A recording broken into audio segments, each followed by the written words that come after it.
Hello students, good morning. तो अपना ये जो टॉपिक चल रहा है क्या, रिप्रोडक्शन। और रिप्रोडक्शन में लास्ट टाइम में अपन ने ग्लोब्यूल और न्यूक्लियल के बारे में स्टडी की। अब अपन बात करते हैं फर्टिलाइजेशन की। फर्टिलाइजेशन, निषेचन। जो फर्टिलाइजेशन या जो निषेचन है उसमें अपन ने देखा कि जो न्यूक्लियल है इसकी स्ट्रक्चर्स में बाहर की ओर सील्ड सेल से कवर रहता है या ट्यूब सेल से कवर्ड रहता है। जो ट्यूब सेल है उनसे कवर्ड रहता है और शीर्ष भाग पे जो है इसके कोरोना सेल्स पाई जाती है, मुकुट पे।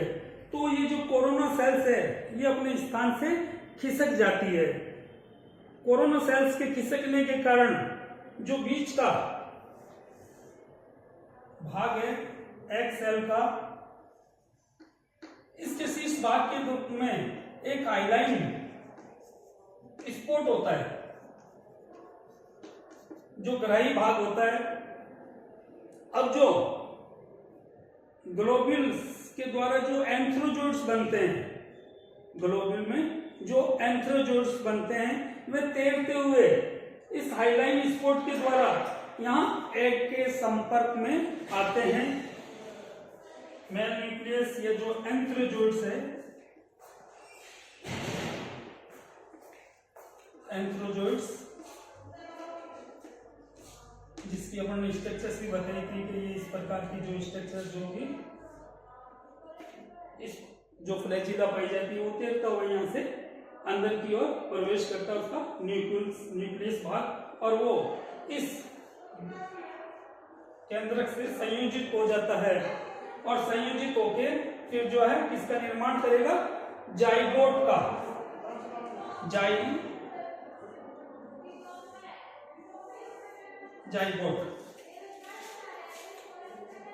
जाइगोट का निर्माण करता है। अब इस जाइगोट के बाहर की ओर यहाँ जाइगोट का निर्माण होगा। तो फर्टिलाइजेशन की क्रिया के द्वारा क्या होगा कि मेल न्यूक्लियस और फीमेल न्यूक्लियस के संयोजन के द्वारा जो है जाइगोट का फॉर्मेशन हो जाता है। और अब इस जाइगोट के चारों तरफ जो है एक थिक वॉल्ड का फॉर्मेशन हो जाता है। तो जिसको यानी थिक वॉल्ड बन जाएगी इसके चारों तरफ, जिसके कारण थिक वॉल फॉर्मेशन होने के कारण इसको क्या बोलेंगे आप, जाइगोट नाके के oospore कहा जाता है। यानी जाइगोट के चारों तरफ थिक वॉल फॉर्मेशन होने के पश्चात इसको क्या कहते हैं, oospore कहा जाता है। केंद्रक तो किस प्रकार का होगा, इसमें द्विगुणित ही रहेगा, लेकिन ये यहाँ पे जो है थिक वॉल का फॉर्मेशन हो जाता है और oospore। अब जो germination of oospore, germination of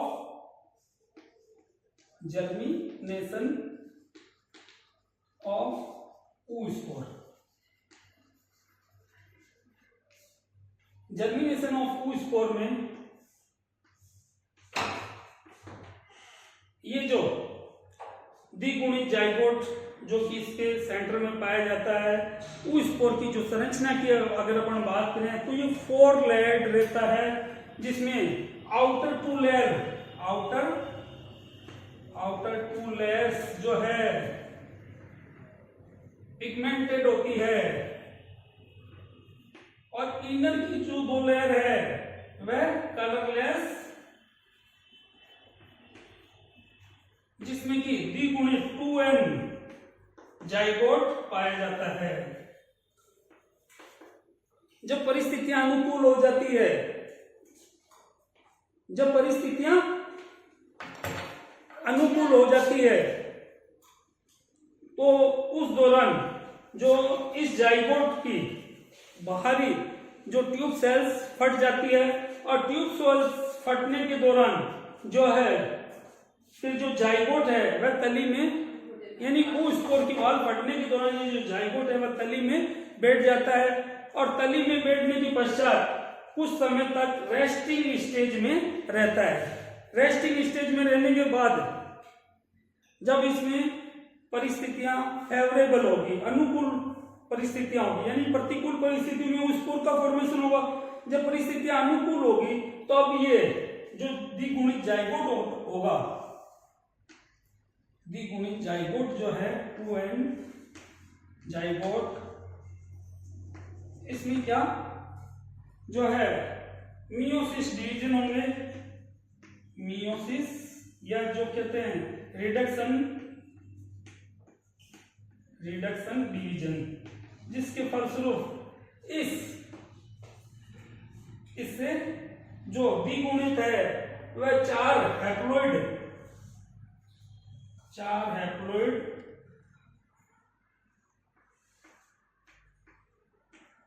ये जो 4 हैप्लॉइड डॉटर और हैप्लॉइड n भी बोल सकते हैं, 4n डॉटर न्यूक्लियाई, 4 अगुणित जो पुत्री न्यूक्लियाई या डॉटर न्यूक्लियाई का यहाँ फॉर्मेशन हो जाता है। अब यहाँ पे जो ये 4 डॉटर न्यूक्लियाई बने हैं, इनमें एक ट्रांसवर्स वॉल का अनुप्रस्थ पट का निर्माण हो जाता है, ट्रांसवर्स वॉल का फॉर्मेशन,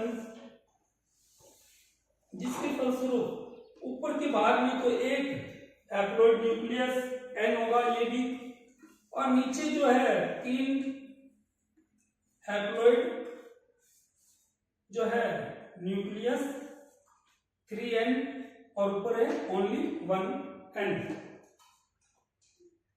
तो ये तो जो है एक्टिव होगा और इसी से चल के आगे जो है नए थैलस का फॉर्मेशन होगा, जबकि ये जो 3 न्यूक्लियाई आधारी भाग में होते हैं ये डीजेनरेट हो जाते हैं या अकार्यशील रहते हैं। तो यहाँ पे आगे जो क्रिया है उसमें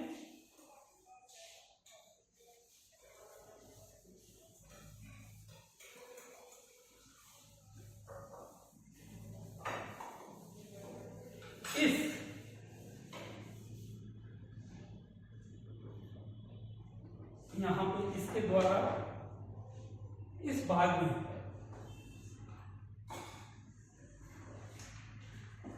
जो कि इस प्रकार से होगा n न्यूक्लियस युक्त, इसमें एक विभाजन होगा ट्रांसवर्स डिवीजन,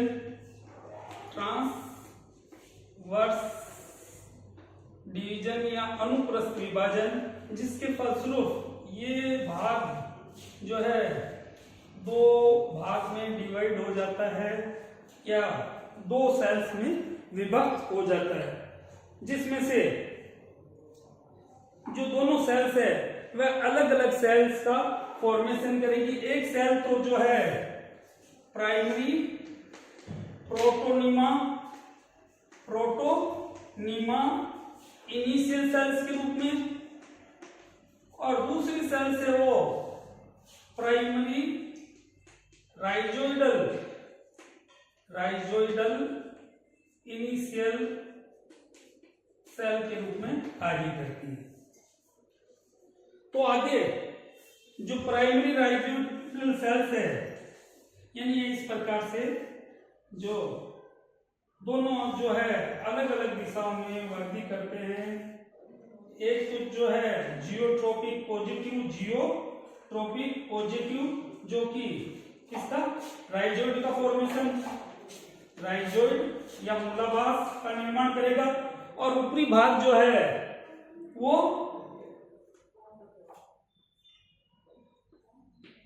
उसके द्वारा जो प्राइमरी प्रोटोनीमा